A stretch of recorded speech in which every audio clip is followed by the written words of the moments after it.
Jeremias, capítulo 18, versículo de número 1 até o versículo de número 6. Jeremias 18, 1 a 6. Amém? Diz assim a palavra de Deus. Palavra do Senhor que veio a Jeremias, dizendo: Dispõe-te e desce à casa do oleiro, e lá ouvirás as minhas palavras. Desci à casa do oleiro, e eis que ele estava entregue à sua obra sobre as rodas. Como o vaso que o oleiro fazia de barro se lhe estragou na mão, tornou a fazer dele outro vaso, segundo bem lhe pareceu. Então veio a minha palavra do Senhor: Não poderei eu fazer de vós como fez este oleiro, ó casa de Israel? Diz o Senhor: Eis que como barro na mão do oleiro, assim sois vós na minha mão, ó casa de Israel. Vamos orar mais uma vez? Obrigado, Senhor, pelo acesso à tua palavra. Palavra rica, palavra que vivifica, palavra que transforma, palavra que é lâmpada para os nossos pés e luz para os nossos caminhos, e que nós possamos escondê-la na nossa mente, no nosso coração, para não pecar contra Ti. Nesse momento eu clamo por iluminação. Senhor, toma minha vida, que eu seja portador da voz profética sobre a vida dos meus irmãos e irmãs. E à medida que a Tua palavra é explanada, ministra o meu coração também, Senhor. Preciso tanto de Ti. E que esta palavra possa nos fortalecer para entendermos os projetos e o propósito do Senhor para a nossa vida. Fala conosco, Espírito Santo. Em nome de Jesus. Amém. O título da mensagem deste momento é: Faz de novo, Senhor. Ou faz de mim um vaso novo, Senhor. Tem um cântico muito antigo que fala exatamente sobre isso. Eu quero ser, Senhor amado, como um vaso nas mãos do oleiro. Alguns cantam como barro nas mãos do oleiro. Quebra a minha vida e faz-a de novo. Eu quero ser um vaso novo. Eu me lembro de uma missionária que ela uma vez falou assim para mim: olha, eu só estou cantando a parte do faz de novo. Quebra a minha vida, eu não estou querendo mais não. Porque muitas vezes é difícil passar por esse processo, não é? Mas nós, os pastores, nós atendemos muitas pessoas em crise, com suas lutas, com as suas dificuldades. E eu tenho percebido que muitas pessoas, diante da sua luta, da sua história, da sua vida pregressa antes de conhecer o Evangelho, carregam muitos pesos, muitos traumas, muitas angústias. Algumas pessoas têm dificuldade até de se perdoar por aquilo que fizeram no passado. Eu gostaria que essa palavra trouxesse alento para o meu e para o seu coração. Porque se nós formos francos aqui, todos nós, em algum momento, tivemos atitudes incoerentes com os princípios da palavra de Deus. E Deus, Ele está disposto a fazer da minha vida, da sua vida, algo novo, um vaso novo. Eu não sei quais são as trincas deixadas, mas eu sei que Ele pode mudar toda e qualquer realidade. O contexto em que esse texto foi escrito era um contexto difícil para Judá. As 10 tribos do norte já haviam sido levadas cativas pela nação mais poderosa daquela época, que era a Síria. E eles estavam então no cativeiro, e o povo do sul, que era chamado de Judá, eles estavam vivendo um momento de muita oscilação. Momentos muito bons, mas momentos muito ruins também. Às vezes estava ali um líder, um rei, que era temente a Deus, e o povo era abençoado. Mas de repente vinha um outro que não era temente a Deus, e o povo sofria, porque havia opressão para o povo. Então, as atitudes desse processo refletia também na vida do povo, porque eles tinham atitudes instáveis, às vezes caminhando na obediência, às vezes em desobediência, às vezes vivendo uma vida piedosa, às vezes, um momento de apostasia. E eles não se posicionavam diante de Deus. Viviam inconstantes. E a palavra é tão clara que nós não devemos ser inconstantes. Tiago diz: não suponha esse homem que vai alcançar do Senhor alguma coisa. Gente que não tem firmeza. Um dia está erguendo a mão aqui, outro dia está murmurando. E aí lá no capítulo 3, versículo 10, Tiago diz assim: de uma só boca, meus irmãos, não pode sair bênção e maldição. Como que pode de uma mesma fonte jorrar água doce e água amarga? E diante dessa inconstância do povo de Judá, havia um prenúncio de talvez uma justiça, o juízo de Deus. Deus pesar a mão sobre o povo porque não se posicionava. E muitas vezes é assim que nós vivemos. Nós não nos posicionamos, arrumamos as mais diversas desculpas e argumentos. Então, Deus vem e usa o profeta Jeremias, na verdade fala com ele. Ele diz: eu vou falar ao seu coração agora, Jeremias. Porque qual era a função profética? O profeta, ele deveria denunciar o pecado e dar direcionamento para o povo. Hoje nós dizemos que os pastores são profetas. Porque quando a gente está pregando aqui, de alguma forma nós estamos apontando onde nós estamos pecando, mas também tem direcionamento. Como nós podemos superar essa situação? E a função profética é essa, é denunciar pecado, mas também receber de Deus o direcionamento para o povo. Mas o que nós vamos ver é que então Jeremias, ele recebeu uma ordem: você vai na casa do oleiro. E lá não é você que vai ministrar, Jeremias. Você não está indo para pregar um sermão. Lá você vai receber um sermão. Lá você vai receber uma instrução. Você vai receber a minha palavra. E então, relata o texto que Jeremias, ele desceu à casa do oleiro. E ele viu ali que o oleiro, ele estava moldando o barro, fazendo dele um vaso. E naquele processo, por algum motivo, o vaso se quebrou. Mas o interessante é que o oleiro, ele poderia ter descartado aquele vaso que desfez. Mas ele refez o vaso. E Deus começa a ministrar ao coração de Jeremias. E eu quero dizer para você que Deus, ele não abre mão de você. Ele não dispensa você. Não importa o que te quebrou. Ele vai fazer algo novo nessa noite, em nome de Jesus. Ele tem restauração para a minha vida. Ele tem restauração para a sua vida. E eu e você precisamos entender que Ele é o oleiro. Ele é o dono do destino da nossa vida. A questão é que muitas vezes nós queremos dar o destino e nos esquecemos que nós devemos nos enquadrar ao destino do oleiro. É Ele quem dá a forma. A autoridade é dele. O barro, ele não tem ação nenhuma por si só.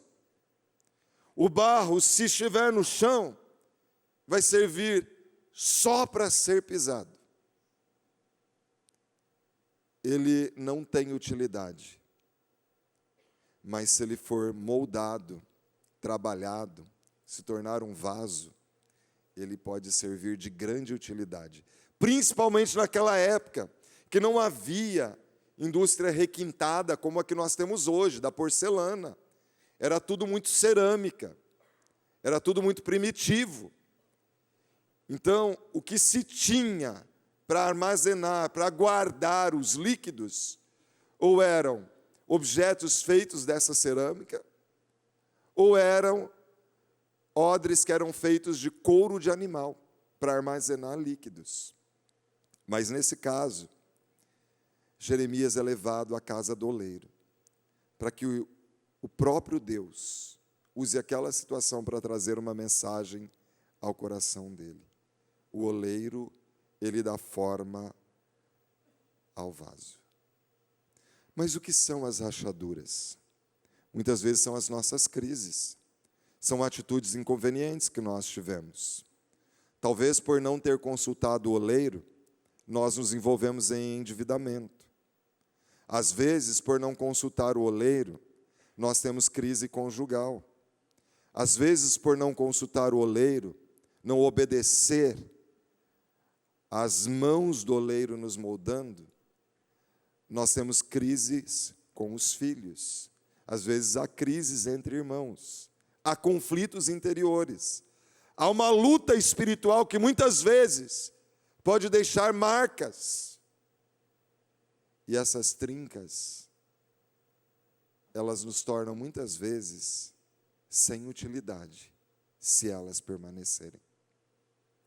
Então eu e você precisamos compreender que muitas vezes tem algumas situações que dificultam o processo da modelação. O que pode dificultar um oleiro de modelar um vaso? Primeiro, a qualidade do material. Se você pegar uma argila que tenha muita rocha, muita pedra, você vai ter dificuldade de modelar.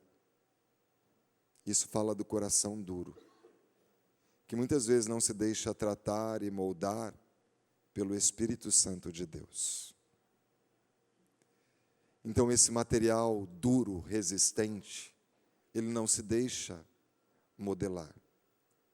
Ou às vezes, é como a areia, que é linda de se ver. É gostoso pisar na areia, é fofinho. A areia, quando o sol bate nela, ela reflete. É algo bonito de ver. Mas se você tentar moldar a areia, você não consegue, não tem liga. Ela esvai pelas mãos. A qualidade do material, a resistência, tudo isso pode fazer diferença no processo de modelagem.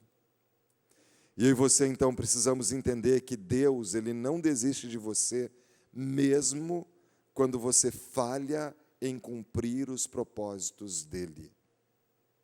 Se, quando nós deixamos de cumprir os propósitos dEle, Deus desistisse de nós, eu e você estaríamos fritos. Mas Ele sempre vem de encontro com o seu povo. Porque Deus amou você, amou o mundo, que deu o seu Filho unigênito, o único que Ele gerou, para que eu e você pudéssemos crer nele e ter a vida eterna. Foi Deus quem amou, foi Deus quem deu, a iniciativa é dele. E ainda que muitas vezes nós tenhamos agido de forma precipitada, fora dos propósitos dele, Ele está sempre pronto a remodelar esse vaso e fazer desse vaso um vaso novo. Sabe que se a gente olhar para a nossa vida pregressa, o Senhor sempre esteve cuidando de nós, mesmo quando a gente não notou, mesmo quando a gente murmurou e reclamou da situação. O tempo vai mostrando que Ele estava cuidando de nós e nós nem percebemos. Naquele momento que nós reclamamos, que nós não respondemos de uma forma adequada, Ele poderia muito bem ter nos descartado. Mas o oleiro não descarta o vaso que trincou, que amassou. Ele remodela, Ele faz tudo novo. No reino de Deus não tem lixo. Deus, Ele pega material da pior qualidade e Ele transforma na melhor qualidade. Ele faz algo novo. E nós podemos perceber alguns exemplos. Sabe que eu penso em Pedro. Pedro caminhou com Jesus. Ele viu os milagres de Jesus. Ele viu o Senhor proclamando as mensagens transformadoras. Mas Pedro negou a Jesus. Ele blasfemou uma vez, 2 vezes, 3 vezes, 3 vezes. Ainda assim, Deus o resgata, Deus o restaura e Deus transforma. E por que não lembrar de Davi, o rei Davi? O rei Davi sempre foi muito intenso em tudo. Na adoração, intenso, mas no pecado, intenso também. Um dia do alpendre, ele olha e ele vê Batseba. É o celular da época, né? Ela estava tomando banho nua. E ele ficou observando. E aí ele abriu a janela, né? Como tem gente que abre a tela assim, né? Para ver o que tem ali. E não apenas observou, ele a desejou, ele mandou buscá-la, ele se deitou com ela, e ela engravidou. E aí, para esconder o pecado dele, o que ele fez? Traz o marido da guerra, ele está em guerra, traz ele da guerra. Vai lá, Urias, se deita, você é um soldado tão valente, tão fiel, se deita com a sua esposa, se lava e se deita com ela. Vamos dar um jeito, né, de encobrir aqui o adultério. Não tinha DNA, né, gente? Ia ser difícil provar. Então, Urias, fiel, falou, não posso fazer isso. Então, Davi o manda para frente da batalha. Manda uma carta por ele, para que o comandante o colocasse na frente da batalha. Para que ele fosse morto, intencional. E então, que homem bonzinho, ele se casa com a viúva, desamparada, coitada, e ele a acolhe. O filho não nasceu. Mas um dia o profeta Natã chega para Davi e fala, Davi, havia um homem que tinha apenas uma ovelha, e perto dele havia um homem muito rico, que tinha muitas ovelhas, muitas ovelhas. Chegou uma visita, sabe o que aquele homem fez? Ele me mandou matar a única ovelha do homem que tinha uma ovelha, para servir para a visita que chegou. O que deve ser feito com esse homem, Davi? E Davi de pronto respondeu, esse homem tem que ser morto. E Natã disse, tu és o homem, você é esse homem. E Davi cai em arrependimento. E Deus faz de Davi um homem segundo o coração dele. Não porque nunca tenha falhado, mas porque houve arrependimento e mudança de atitude. Meu irmão, minha irmã, eu não sei qual tem sido a sua vida pregressa. Eu sei da minha. Tem algumas atitudes minhas que eu lembro, eu queimo o rosto sozinho. Ai, se eu pudesse voltar e fazer tudo diferente, não é? Sabe o que eu entendo que é arrependimento? Arrependimento é mudança de atitude. Não precisa ficar se lamentando, reclamando, murmurando. A Bíblia diz que Esaú buscou com lágrimas o arrependimento e não encontrou. Choro nem sempre é sinal de arrependimento. Arrependimento é mudança de atitude, é compromisso com Deus, é deixar Ele trabalhar no coração, é uma nova identidade, é uma transformação que Ele faz de dentro para fora. Então, Davi ele não fez nada certo aos olhos de Deus, mas Deus o restaurou.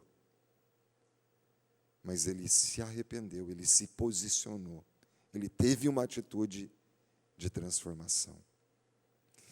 Deus ele não faz remendos, ele faz novo. Olha o versículo 4 de novo. Como o vaso que o oleiro fazia de barro, se lhe estragou na mão, tornou a fazer dele outro vaso, segundo bem lhe pareceu. Fez outro vaso, ele não colocou remendo naquele vaso. Deus, ele não remenda, ele faz tudo novo. Por isso que é um novo nascimento. As coisas velhas ficam para trás. Ele joga no mar do esquecimento toda a nossa vida pregressa e nos dá uma nova vida em Cristo Jesus. Sabe que a Itália, dizem que talvez o maior acervo de esculturas esteja na Itália. Talvez 70% das esculturas do mundo estão na Itália. Mas isso desde o primeiro século. Então contam a história que lá nos primórdios do primeiro século, quando haviam os escultores que vendiam muito caro as suas esculturas, os seus trabalhos, às vezes lapidando um mármore, aquele formão, aquelas ferramentas, trincavam. Então o que eles faziam? Eles utilizavam cera para tampar e faziam um remendo ali. E muitas vezes era uma trapaça, né? Quem comprava parecia que estava tudo perfeito. Mas quando ele colocava a escultura no sol, a cera derretia e aparecia a fenda, o trincado. O nosso Deus não faz isso. Daí origina a palavra sincero, né? Sem cera. E é assim que nós devemos ser diante de Deus, sinceros. Um coração quebrantado Ele não despreza. Sinceros. O salmista diz: derrama o teu coração como águas na presença do Senhor. Agora preste atenção, para que haja um vaso novo, tem que jogar água para amolecer aquele barro que já estava secando. Que água é essa? O Espírito Santo. A água é o Consolador. O Espírito Santo é que forja em nós o caráter de Cristo, que evidencia em nós o fruto do Espírito, que é paz, amor, alegria, bondade, benignidade, fidelidade, mansidão, domínio próprio, e contra essas coisas não há lei.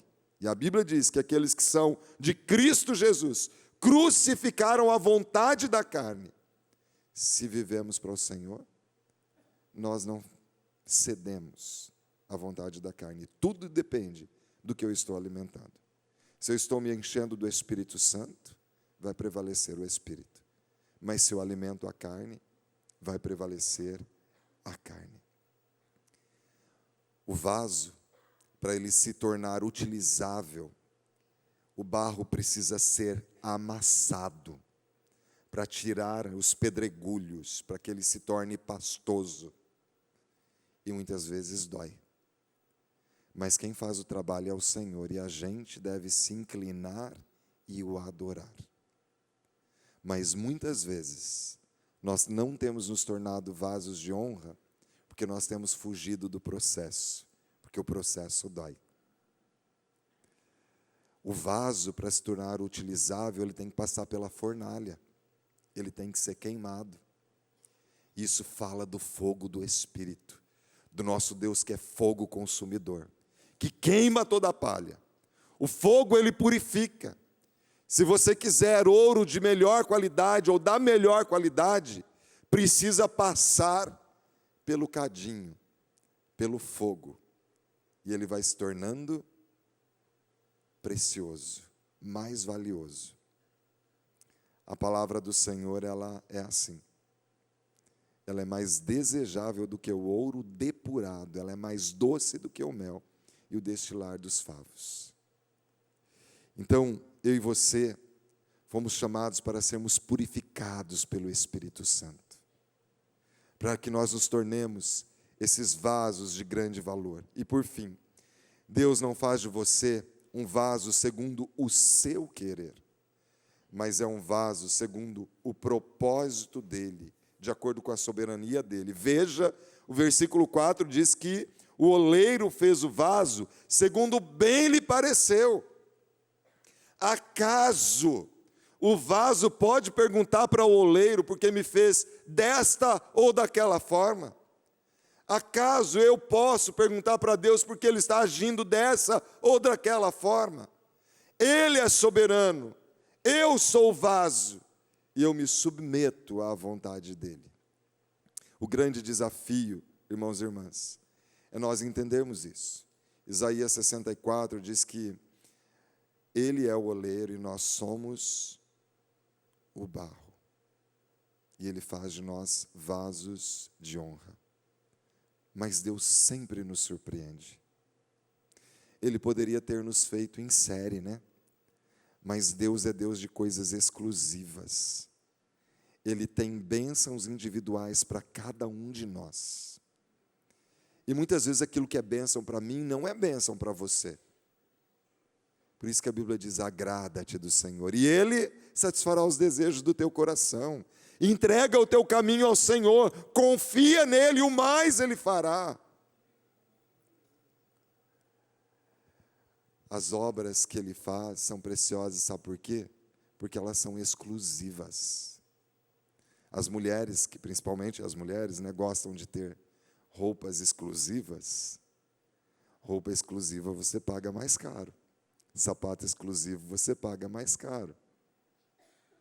Se você for numa galeria de arte, você vai ver que algumas obras não são nem tão bonitas, mas muitas vezes caríssimas.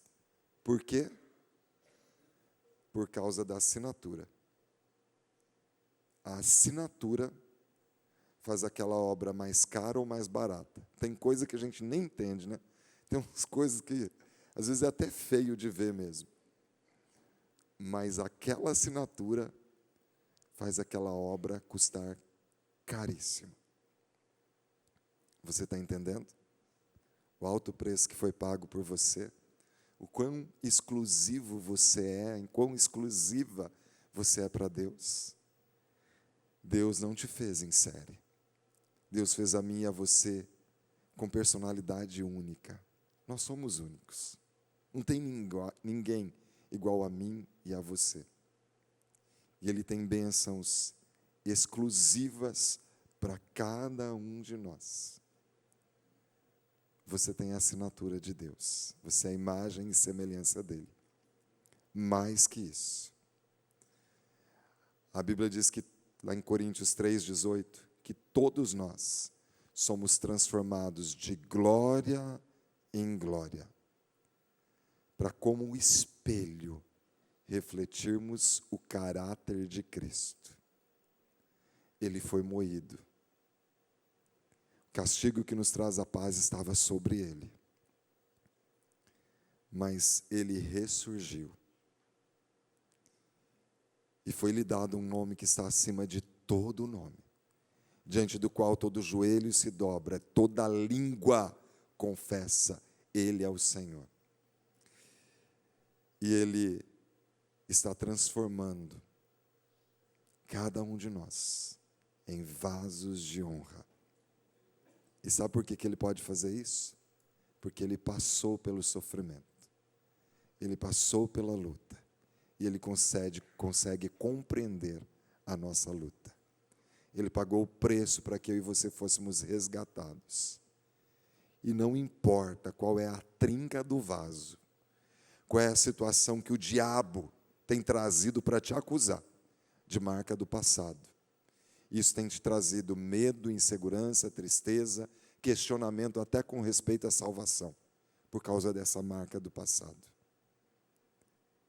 Mas saiba que em Cristo Jesus você é vaso novo. Vaso novo. Tudo que era trinca, isso foi restaurado. Porque Ele faz novas todas as coisas. E Ele está chamando a você para ser vaso de honra. Não para esquentar banco, mas para que a glória dEle seja manifesta na sua vida. E todos vejam isso.